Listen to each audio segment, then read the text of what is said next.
Chairman साहब बहुत शुक्रिया। The constitution schedule tribe order 3rd amendment bill 2022 पर बोलने की इजाज़त देने के लिए। जनाब, मेरा मूल प्रश्न है जो कल भी मैंने कहा था, मैं इरादा उसका करता हूं कि ये एक सारा मामला एक कॉस्मेटिक मामला है।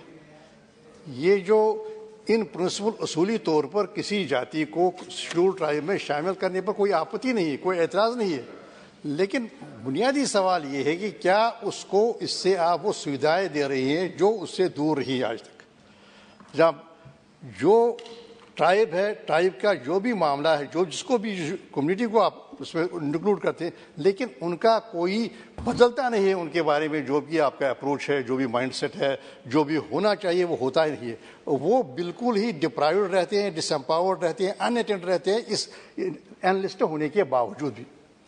असली फोकस ये रहना चाहिए था कि हम जो भी अब एनलिस्ट की या करते जा रहे हैं हम एनलिस्ट, क्या उनकी भलाई के लिए, उनकी बहबूदी के लिए कोई काम, कोई बुनियादी काम किया जा रहा है कि नहीं किया जा रहा है।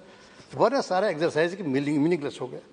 जब मैं जम्मू कश्मीर की बात करूंगा, जब हमारे गुजर और बकरवाल बड़ा एक तबका है, तकरीबन 10 लाख की आबादी होगी या उससे भी ज़्यादा होगी, तो जनाब सबसे ज़्यादा जो इफेक्टेड रहा कोविड की वजह से और कोविड लॉकडाउन की वजह से, वो वही बच्चे रहे जो स्कूल से बाहर हो गए।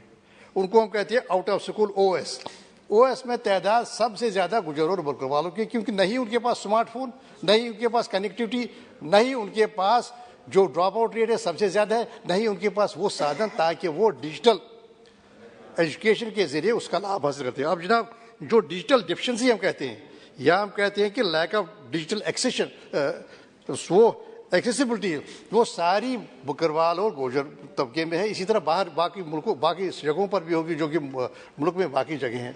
तो सबसे ज़्यादा इफेक्टेड वही है और सबसे ज़्यादा कम वही किया जा रहा है। जनाब आज भी उस तबके की, उस कम्युनिटी की कोई 82% दो महिलाएं हैं, वो अभी तालीम से लाभ से उन्हें नहीं मिला है। वो 18% के करीब लिटरेसी रेट कुल है ख़वातीन में। तो जनाब एक्सेस टू हेल्थ केयर बिल्कुल तकरीबन न के बराबर है। अंडर प्रिविलेज और बिलो जो इस वक्त सेगमेंट है पॉपुलेशन का, वो सबसे ज़्यादा यही है जिसको आप एनलिस्ट करते हैं।